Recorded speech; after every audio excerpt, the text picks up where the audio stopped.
Seville still costs €65 a day if you know what you are doing, but the city officially declared at Spain's biggest tourism conference this year that it is chasing quality tourists, not more tourists. A tourist levy is coming. Spring hotel rates are double what you would pay in January, and two back-to-back festivals in April create the most expensive three-week window in any Spanish city calendar.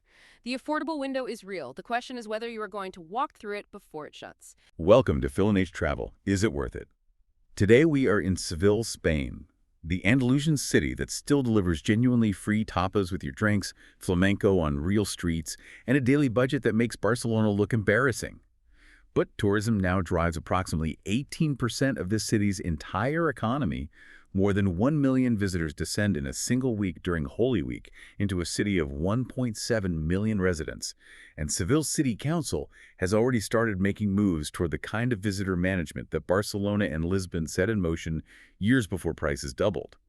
So the question today is not whether Seville is extraordinary. It clearly is. The question is whether 2026 is the last year to do it on your terms, and what exactly you need to know to get it right. Right. So to set the mission for this deep dive right out of the gate, we need to be incredibly clear about what you're getting into here. Exactly. Because if you're listening to this right now, you're probably, trying to figure out if this city is actually worth your time, like your money, your precious vacation days. Yeah, time is the biggest currency, really.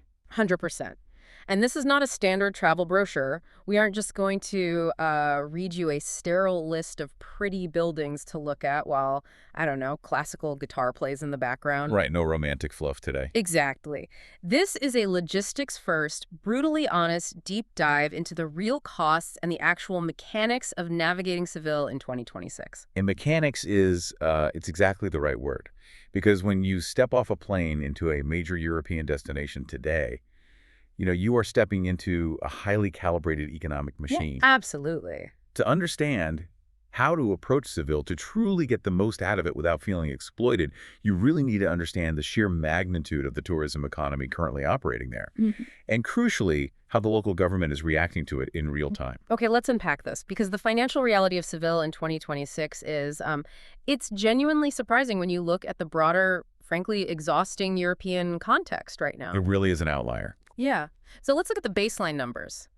Right now, a solo backpacker, if they are traveling smart and if they're paying really close attention to the specific neighborhood and food logistics we're about to lay out for you, they can live very, very well on 55 to 65 pounds per day. Which is wild. It's crazy. And if you're traveling as a mid-range couple, you can do it properly. And by properly, I mean, eating fantastic regional food, drinking well, seeing the world-class sights, sleeping in a beautiful room, for about 95 to 130 euros per person per day. Which, when you strip away all the romanticism and just look at the raw data, is an astonishing value proposition. Yeah, it really is. When you run a comparative analysis against other major Western European hubs, that daily spend is highly anomalous. I mean, it is less than half the daily cost of Lisbon right now. Oh, Lisbon has just exploded. Completely. And it's roughly a third of what you would inevitably bleed out in Barcelona. And compared to Paris, Amsterdam, or Rome, it's a fraction. Just a total fraction, yeah. Yet, and this is the crucial part for you listening, you are not compromising on the quality of the experience. The architecture in Seville is undeniably world-class. The food culture genuinely over-delivers at that specific price point. And, the local bar scene remains remarkably intact. It hasn't been, totally hollowed out yet. Exactly. It hasn't been entirely replaced by international coffee chains and generic souvenir shops. And there is a massive looming but hovering over this whole deep dive. There's a core tension here that you absolutely have to understand before you book a flight. Yes, and this is the why it matters context for you. Tourism is not just a quaint side hustle for Seville anymore. It has become the apex predator of the local economy. Wow, apex predator. That's a strong way to put it. Well, it's true. It now accounts for approximately 18% of the city's entire GDP. That's massive. It is. The strain on the municipal infrastructure is immense, particularly during the peak spring periods. Take Semana Santa or Holy Week, for example. During those 7 days, the city absorbs over 1 million visitors. That's in 7 days. Yes. Let me put that scale into perspective for you. The actual resident population of Seville is just 1.7 million. That is a 60% population surge in under a week. I mean, imagine your own hometown suddenly expanding its population by 60% in a matter of days. The plumbing, the public transport, the sheer physical space on the sidewalks, everything just buckles. It's a logistical earthquake. It physically cripples the infrastructure. If you're wandering through the historic Santa Cruz Quarter during the main religious processions, the streets literally become physically impassable. You just get stopped. You cannot move forward or backward. You are totally pinned. You have to remember, the city's medieval street plan was designed for horses, carts, and pedestrians hundreds of years ago. It was simply not engineered to act as a funnel for a million extra human beings all trying to access the same plazas at the exact same time. And this brings us directly to the turning point, the policy signal we explicitly mentioned at the top of the show, Feature 2026. Right. This took place in January, and for those who don't know, Feature is Spain's major international tourism fair.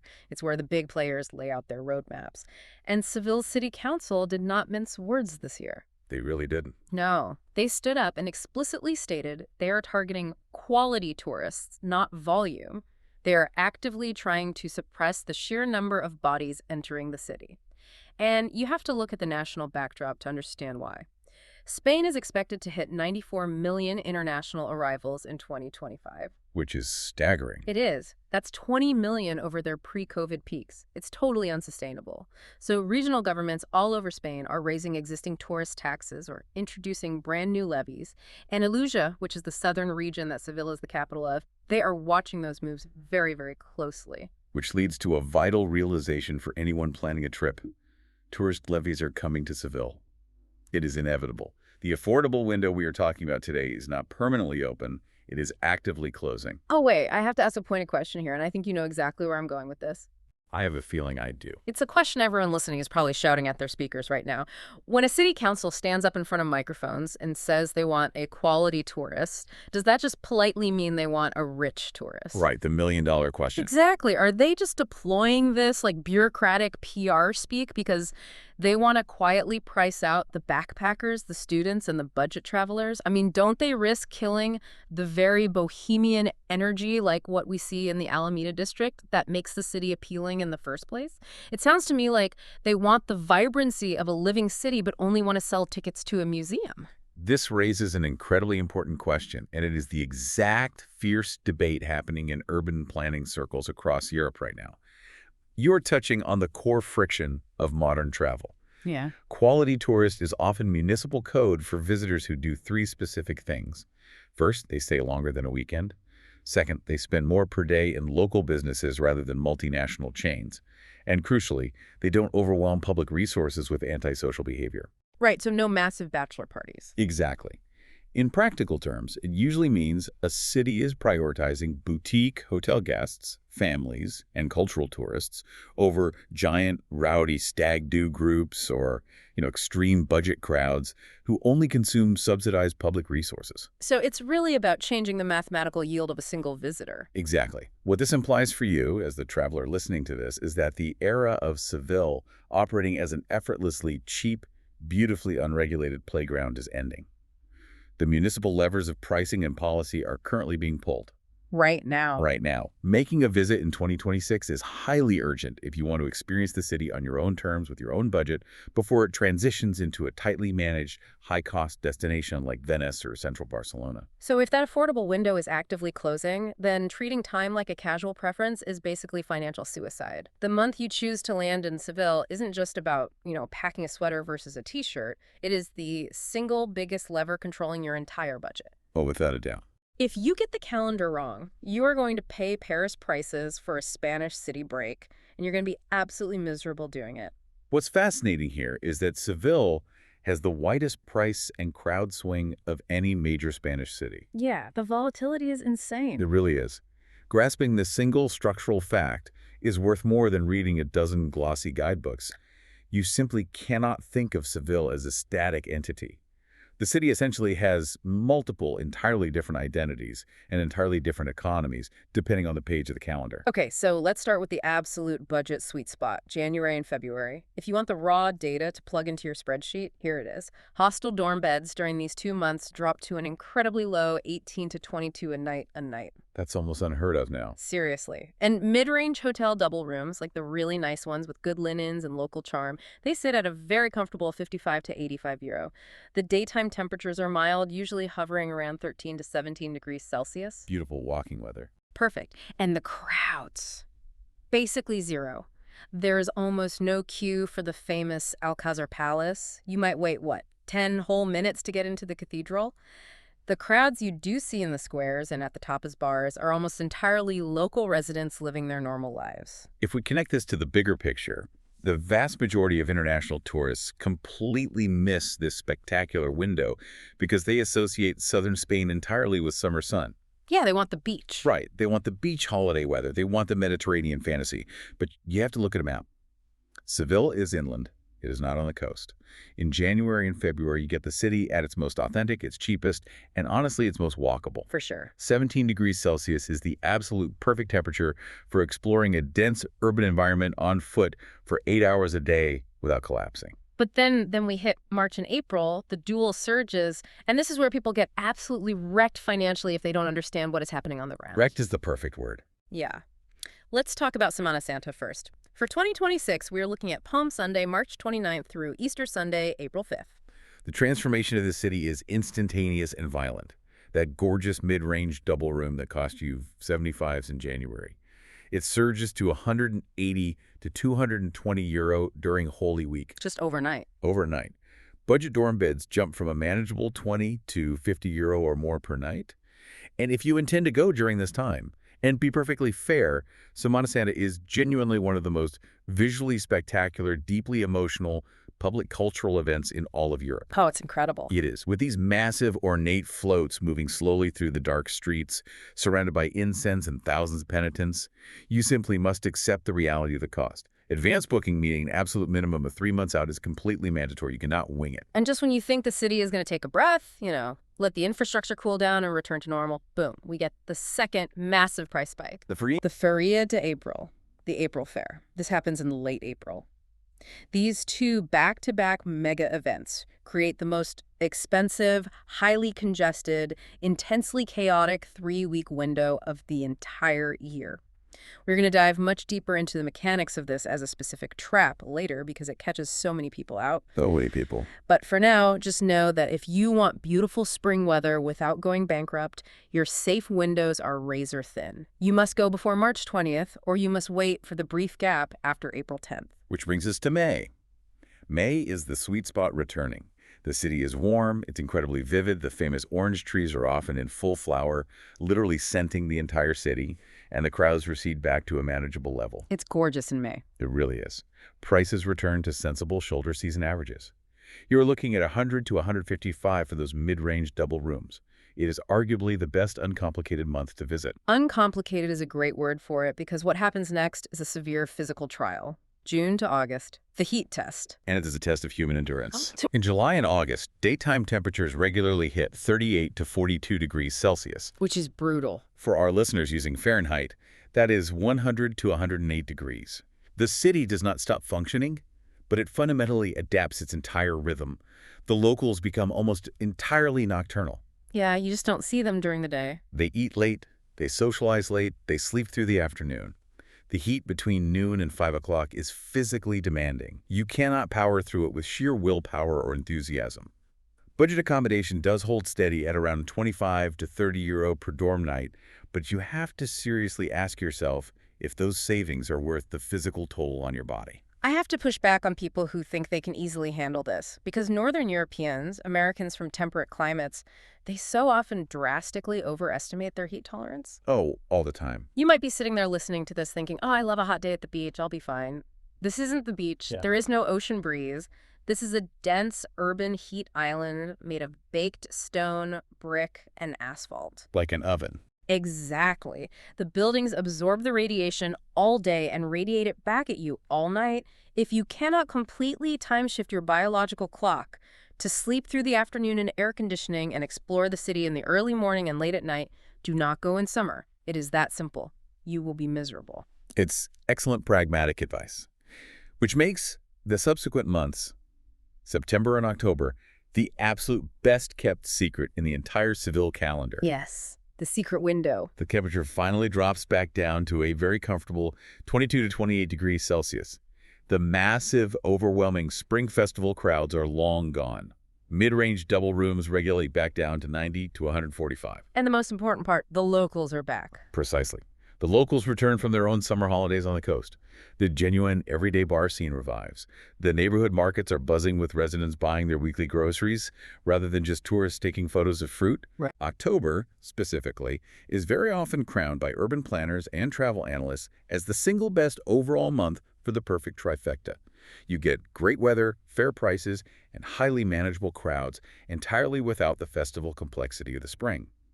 November and December see further price drops, and while they're comfortable and cheap, they lack that vibrant spring spectacle or the warm autumnal glow. Okay, so you've looked at the calendar, you've weighed the math against your tolerance for crowds and heat, and you've picked your month. Let's move from the abstract planning phase into the physical reality of the trip. Once you've nailed down that perfect time, what exactly happens the moment your boots hit the ground?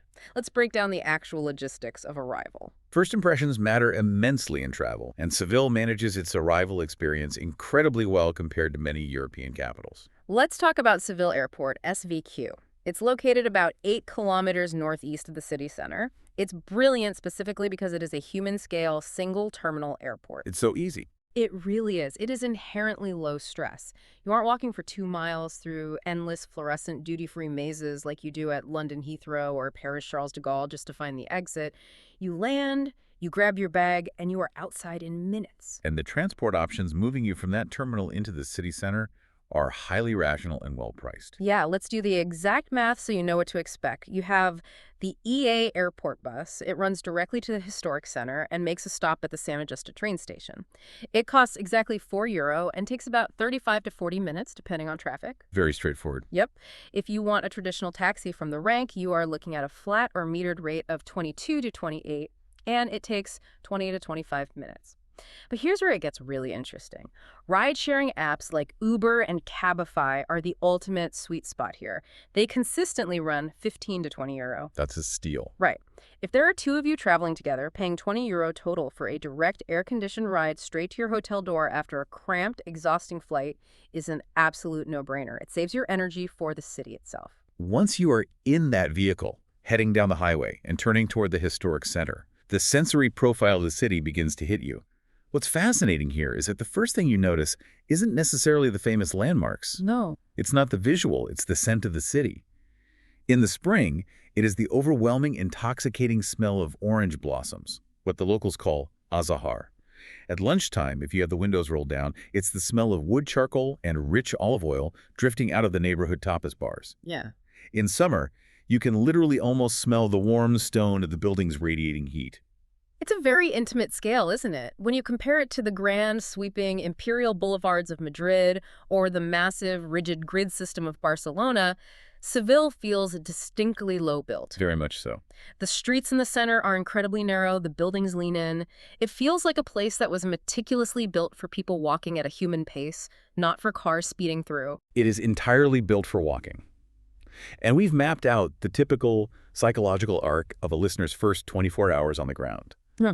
You arrive, perhaps a bit anxious about navigating a foreign city, dealing with a new currency or language, and you immediately realize it is highly walkable. Right. You drop your bags at your accommodation, you step back out onto the street, and you find a small local bar. You walk in, you order a small glass of Cruz Campo beer, and it costs you €2. And then the magic of Seville happens. A small plate of food, a tapa, maybe some slow-cooked pork cheek, or a slice of potato tortilla is set down on the bar in front of you. Just appears. Exactly. You didn't ask for it. You didn't order it from a menu. And you certainly aren't paying for it. It's genuinely free. That is the exact moment your brain clicks. You immediately start revising your daily budget assumptions downward. You realize the numbers we gave you at the start of this deep dive aren't just theoretically possible, they are the lived daily local reality. But, and this is a massive but, that psychological win, that absolute high of realizing you just got a free meal with the 2 beer, only holds up if you've made the right strategic choices before you even boarded your flight. Right. Namely, where you chose to sleep. Exactly. That perfectly cheap, magical first day vanishes instantly if you booked a room in the wrong neighborhood. Your neighborhood choice directly dictates your daily spend. It sets the baseline for every single coffee, every beer, and every meal you will consume.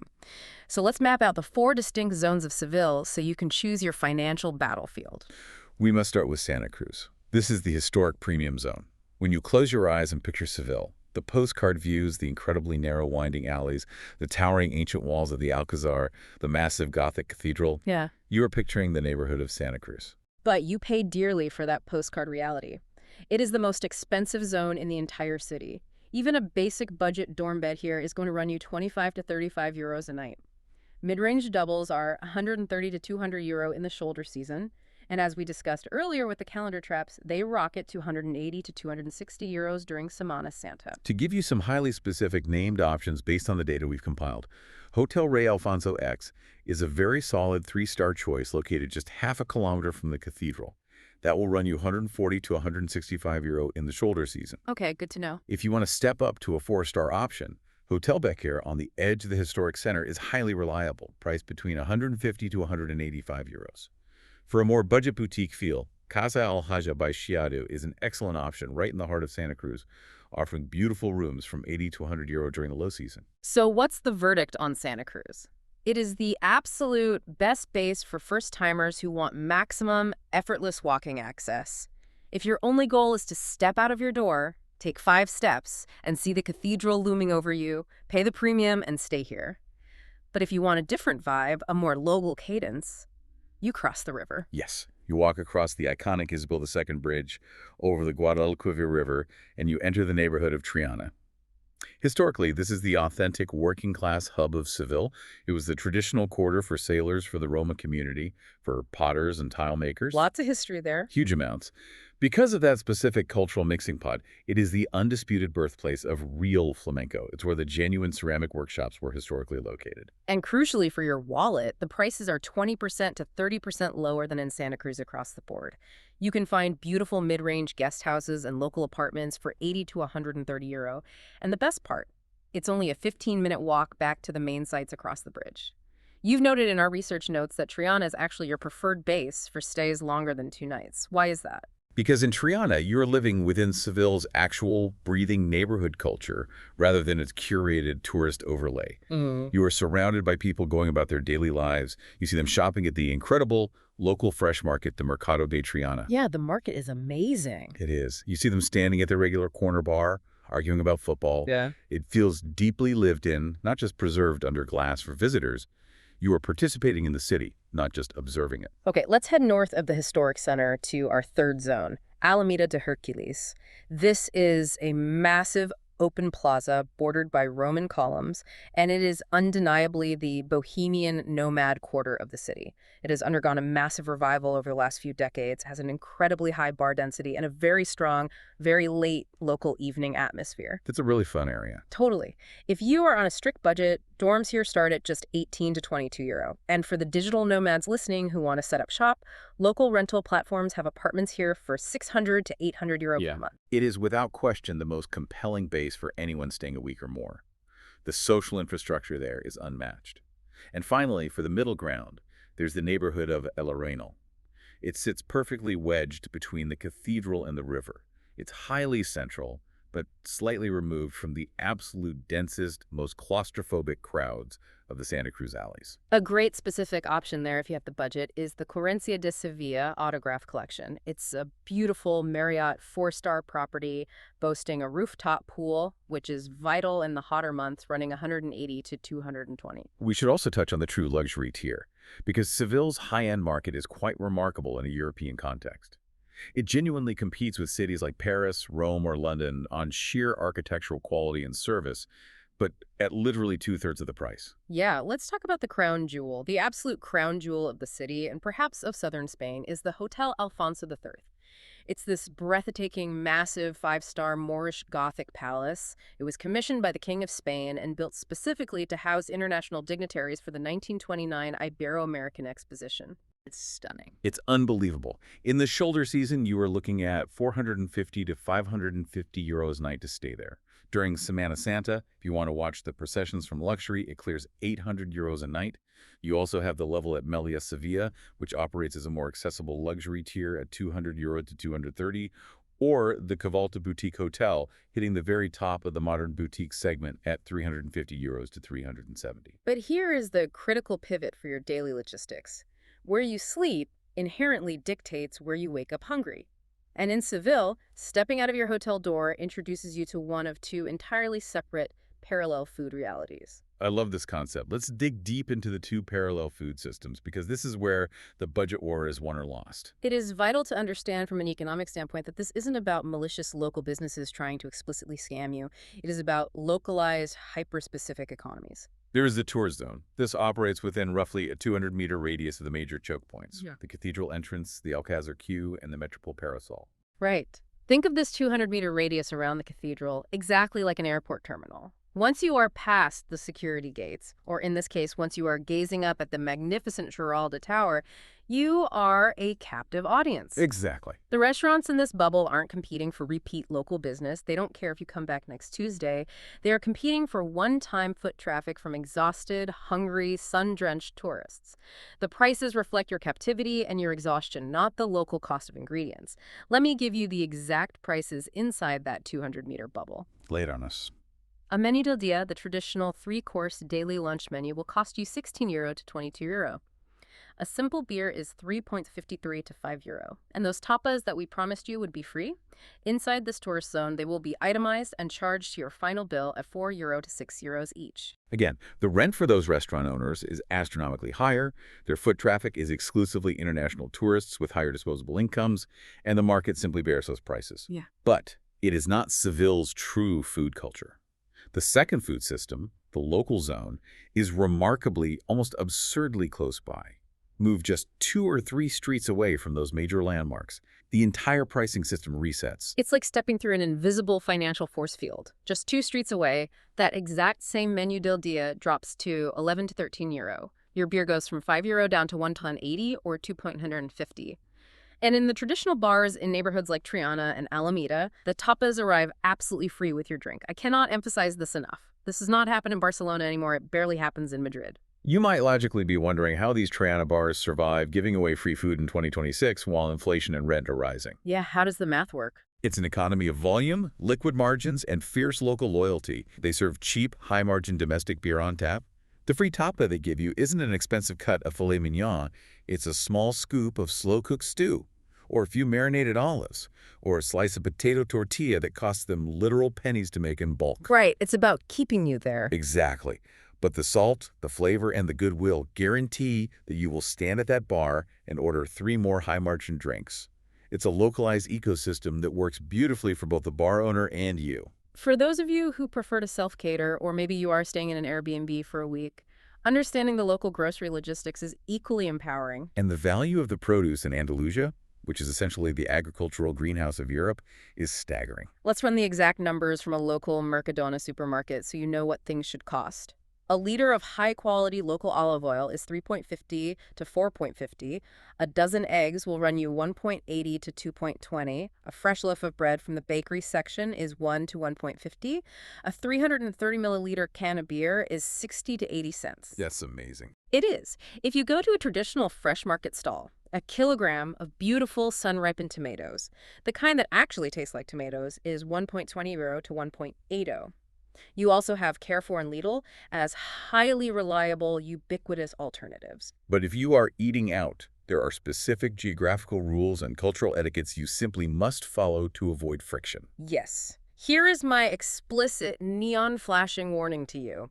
Do not eat along the Paseo de Cristobal Colón. Do not eat around the Torre del Oro. Yes, it's right on the river. Yes, the view of the water is nice. But the food-to-price ratio is absolutely terrible. It's a classic trap. It's a classic tourist trap line. What do you do instead?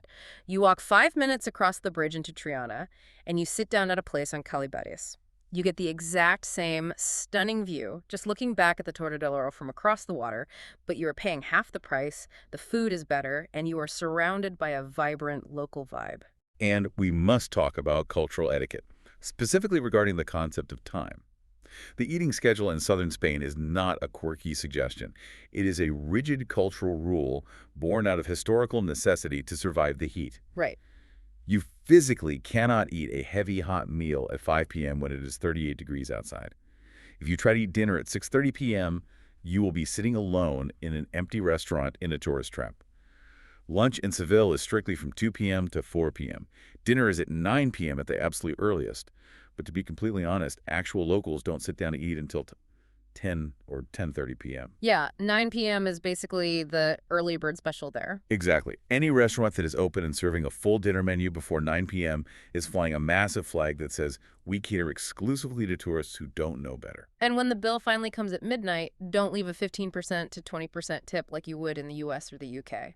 Tipping culture here is very casual. Sure. Waitstaff are paid a living wage, you round up the bill, or you leave some small euro coins on the saucer.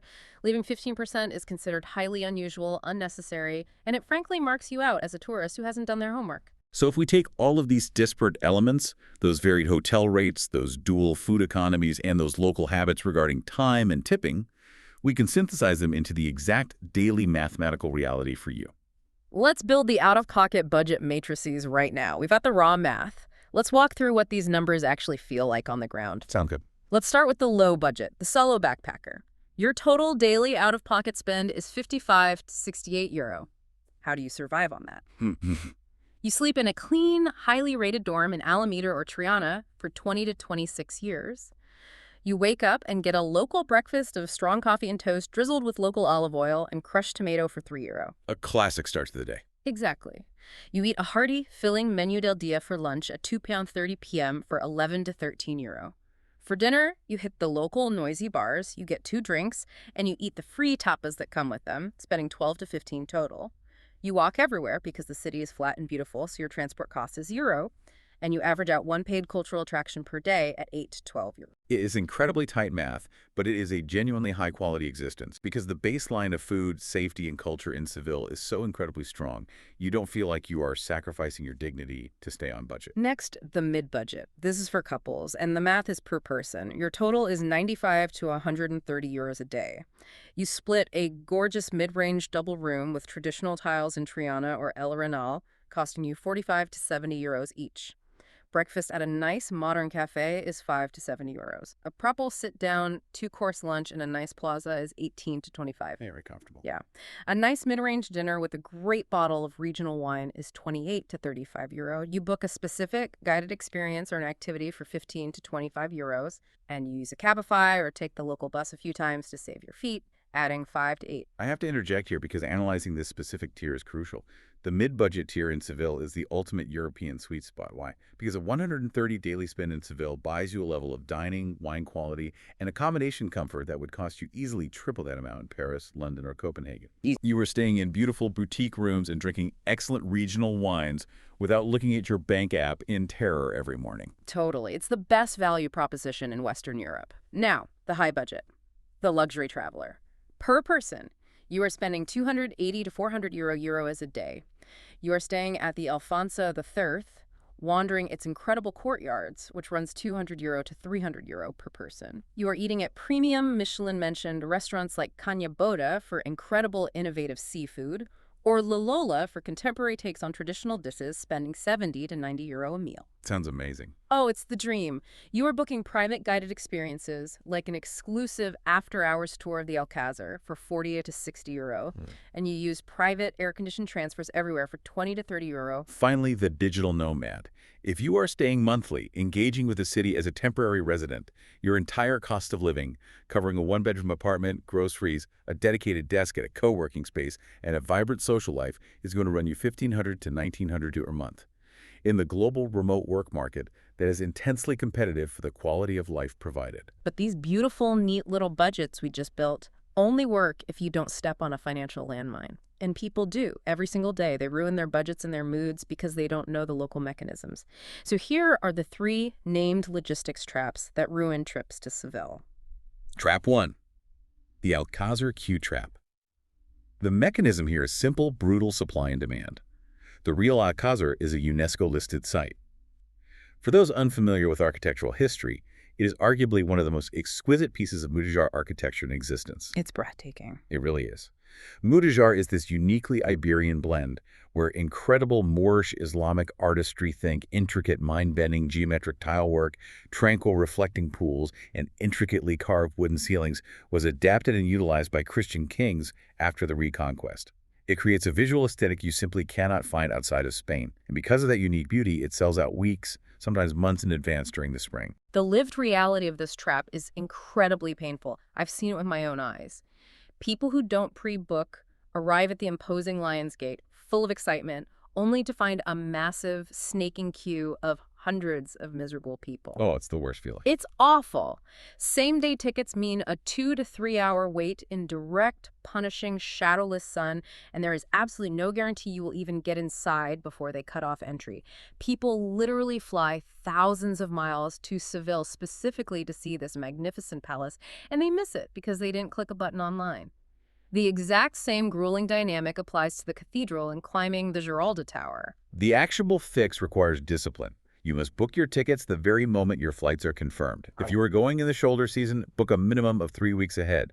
If you are braving Semana Santa or Feria, you need to book 8 weeks ahead. Go to the official Real Alcázar website, set a calendar alert for their 90-day rolling ticket window. And a vital warning on that.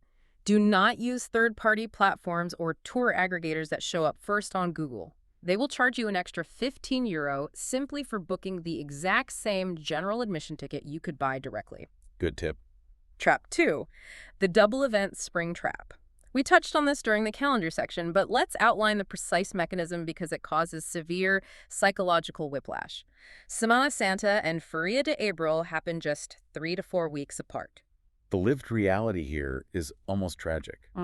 A savvy traveler does their research, realizes Holy Week is going to be packed, solemn, and intensely expensive, and cleverly books their trip for the week after, thinking they've brilliantly outsmarted the system. Yeah, they think they bit the crowds. But they stumble blindly into Feria Week. They get crushed by identical hotel surge pricing.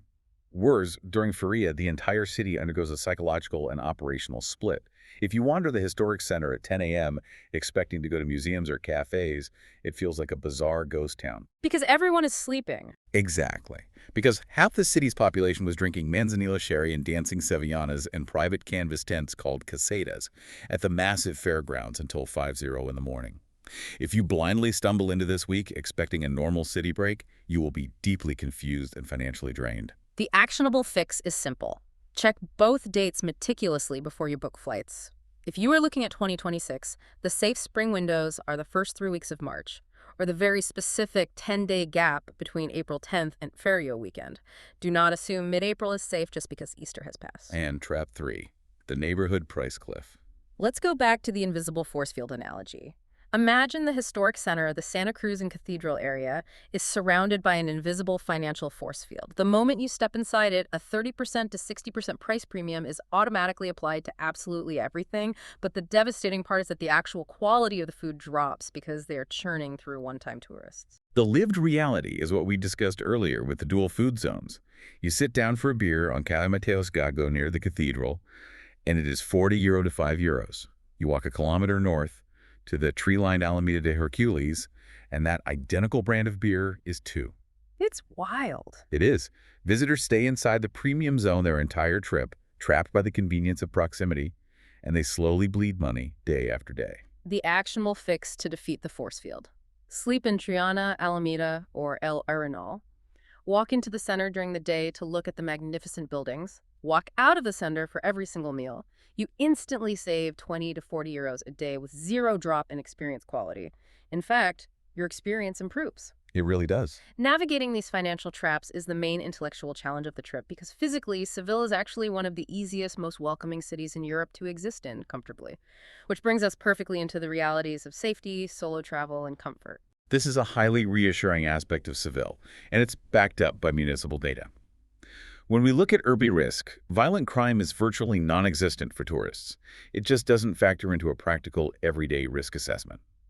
The sole real risk you face, as in any major European tourist hub, is petty theft, specifically highly organized distraction pickpocketing. Right. And there are very specific hotspots for this where you need to heighten your situational awareness.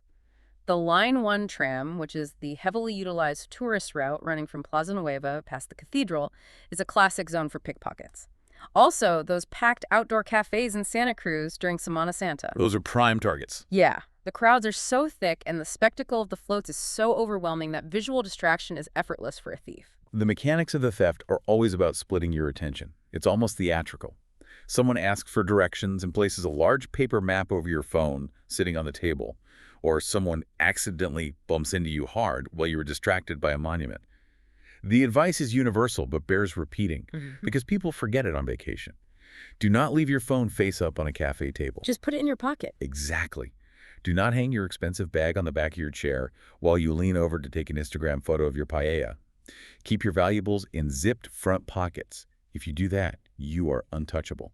Let's talk about a demographic that is hugely important: solo female travelers. If we connect this to the bigger picture of European travel safety, Seville is uniquely positioned as a remarkably safe destination. That nocturnal culture we've been discussing, the fact that locals don't eat until 10 p.m. and socialize until 1 a.m. actually functions as a massive organic safety net. Because there are eyes on the street. Exactly. Because of that schedule, the streets in places like Alameda and Triana are heavily populated with normal, everyday people, families, and couples well past midnight. You aren't walking down dark, abandoned, threatening alleys to get back to your hotel. You are walking through what feels like the living room of the city. It is incredibly safe and welcoming for solo females. The only minor practical caution is to avoid the area immediately surrounding the Prado de San Sebastian bus station late at night, as transit hubs naturally attract a transient crowd. It's also remarkably compatible for families traveling with young kids. Because the culture is so incredibly nocturnal, dining late with children isn't frowned upon. It is completely, wonderfully normalized. Seeing a local family with a stroller sitting in a bustling restaurant at 10:30 p.m. is standard practice. It's a very family-oriented culture. It really is. Plus, places like the sprawling Maria Luisa Park or taking a slow boat trip down the Guadalquivir River offer great, spacious breathers away from the dense, tiring streets of the center. The only severe caveat for families is the heat. Managing kids in July and August in Seville requires strict, almost military discipline regarding mandatory afternoon rest and air conditioning. You cannot march an 8-year-old through a stone plaza at 3 p.m. in August. We should also touch on the health infrastructure, just in case things go wrong. The standard of medical care in Seville is excellent. You have the Hospital Virgin Macarena and the Hospital Universitario Virgin del Rocío. Both are massive, modern EU standard facilities. And importantly, they seamlessly accept HI or GHIC cards for EU and UK travelers. But for minor things, a scraped knee, a headache, a mild stomach issue, you don't even need to navigate a massive hospital. Look for the pharmacias. You'll spot them by the big green illuminated crosses on the street corner. They're everywhere. Yeah, they are. Spanish pharmacists have a remarkably high level of diagnostic authority and training compared to pharmacies in the US or UK. If you have a minor travel illness, a stomach bug from a change in diet, or a mild infection, you can walk in, explain your symptoms, and they can often diagnose and treat you right there with medications that might require a full GP appointment back home. Yeah. It saves you an entire day of medical bureaucracy. So with your safety, your health, and your budget logistics completely handled and locked in, we can finally evaluate the actual experiences on the ground. What are the moments that make the trip genuinely worthwhile, and which ones are just overhyped guidebook fluff? So what does this all mean when you are actually standing there? It means having the right, highly curated itinerary. Let's start with the triumphs, the absolute best moments.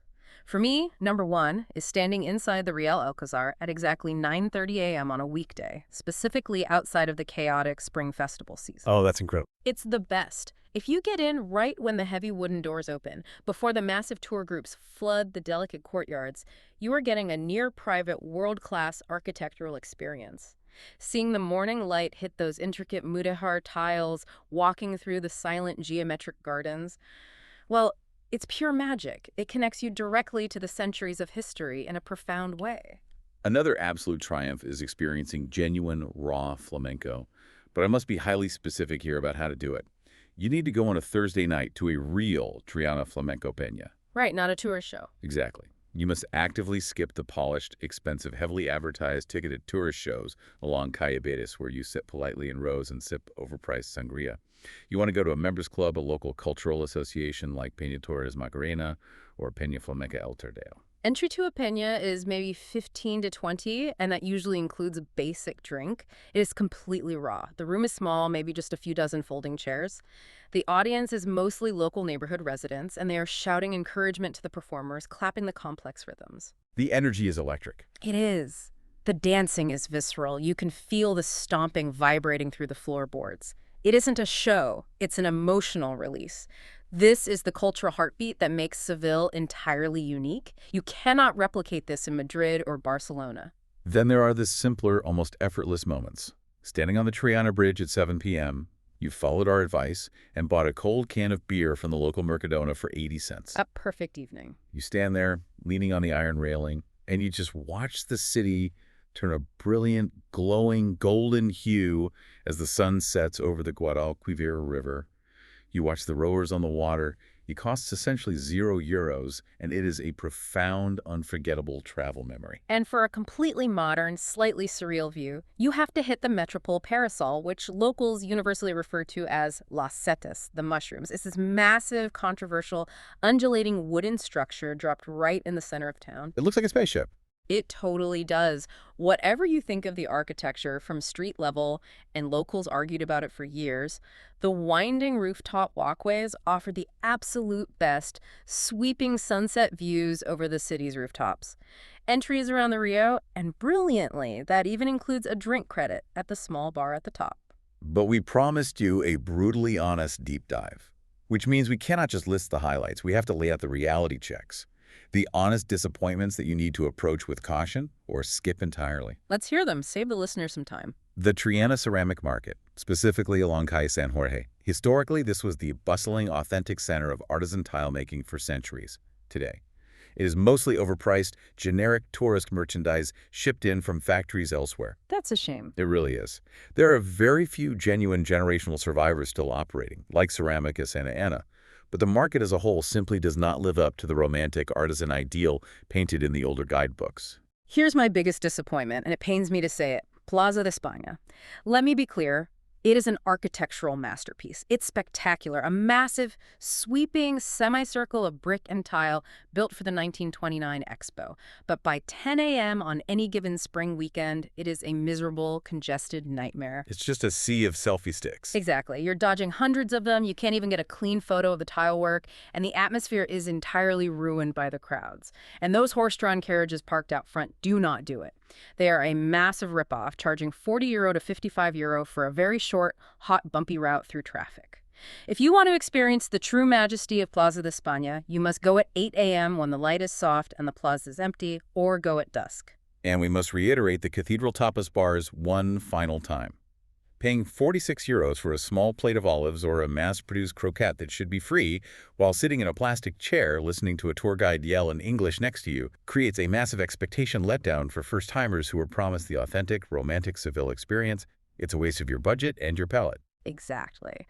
Now let's zoom out. If the sheer volume of crowds at Plaza de España or the wild, unpredictable April surge pricing sound like way too much logistical work to navigate, what are your fallback options?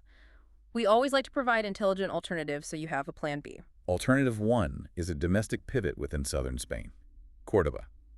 It is incredibly accessible, just 45 minutes away from Seville via the high-speed AVE train. And financially, across the board, hotels, food, attractions, it is 20% to 30% cheaper. The main attraction there, the unbelievable Mesquita Cathedral, a massive mosque with a cathedral built right into the middle of it, is breathtaking. And crucially, it is far less congested than the Alcazar in Seville. The necessary trade-off to consider is lifestyle. Córdoba is significantly quieter, almost sleepy by comparison. It completely lacks Seville's deep, chaotic, vibrant bar culture, its raw urban energy, and its massive nocturnal economy. Yeah, it shuts down early. It does. If you were traveling purely to study Moorish architecture on a strict budget, and you want to be in bed by 10 p.m., choose Córdoba. But if you want the electric evening lifestyle, you must stick the course with Seville. Alternative 2 is an international pivot. Porto, Portugal. If we look at the daily budget matrices off-peak, they overlap almost perfectly with Seville. You get the same bang for your buck. But stepping off the plane in Porto is a massive vibe shift. Porto gives you a bohemian, slightly melancholic Atlantic riverside atmosphere. Instead of late-night tapas and raw flamenco, you have the incredible, historic port wine caves in Vila Nova de Gaia. Also amazing, but different. Very different. The climate is vastly different, it is cooler, it is much wetter, and honestly, it is less architecturally monumental than the pristine palaces of Seville. Choose Porto if you want excellent hearty food and world-class wine, but the searing Mediterranean heat just isn't your thing. We've covered a massive amount of ground today. We've laid out every single actionable data point, from the €1.8 eggs at the Mercadona to the exact timing of the Holy Week financial surge. We've mapped the petty crime, the neighborhoods, and the hidden mechanics of the food systems. It is time for the final verdict. The is it worth it Matrix. Let's deliver the verdict so you can make your decision. Let's begin with the backpacker. The verdict is yes, with conditions. I will reiterate those vital conditions. You must base yourself in the dorms of Alameda or Triana. You must eat exclusively in the local zones to utilize the free tapas economy. You must avoid the entire month of April like the plague. Well, non-negotiable. Right. If you execute those logistics right, 55 to 65 euro a day buys you absolute magic. If you do it wrong, you will spend double that, you will be exhausted by the heat, and you will leave hating the city.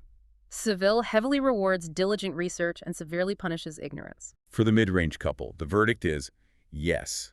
This is the absolute clearest, most emphatic yes on the board today. If you go in May, September, or October, spending 95 to 130 euro a day, you are receiving a premium travel experience that Paris, London, or Amsterdam literally charges triple for. Without a doubt. The sheer quality of the local food, the regional wine, and the boutique accommodation at that specific price point is entirely unbeatable in Western Europe today. For the family, the verdict is Yes, with conditions. it works beautifully in spring and October because the underlying Spanish culture is inherently deeply child-friendly. Your children are welcome everywhere. However, it fails miserably in July and August unless you are fully prepared for severe, non-negotiable heat management and staying indoors behind closed shutters all afternoon. For the luxury traveler, the verdict is Oh, yes. Staying at the historic Alfonso III and having an innovative seafood dinner at Can Boda at 350 euros to 500 euros a day massively over-delivers compared to a 700-plus Paris equivalent. Oh, easily. The attentive service and the palatial architecture are stunning. Just avoid Semana Santa unless being physically compressed amidst a million people is the specific driving goal of your trip. And finally, for the digital nomad, the verdict is yes. At 1,500 to 1,900 euros a month, you get incredibly fast fiber broadband, fantastic community-driven co-working spaces like Espacio RES in Nervión, and an unbeatable, welcoming social infrastructure in the Alameda neighborhood. Just pack up your laptop and leave for the scorching month of August when everyone else does. Which brings us to the end of our deep dive. You have the numbers, you have the map, and you have the calendar. And we always like to leave you with something to chew on beyond the logistics. Here's a final overarching question for you to mull over as you sit down to plan your future travels. We've spent this time talking about a city with an incredibly rich, fundamentally democratic street culture. A place where 2 beers and free tapas are still a tangible daily reality for everyone.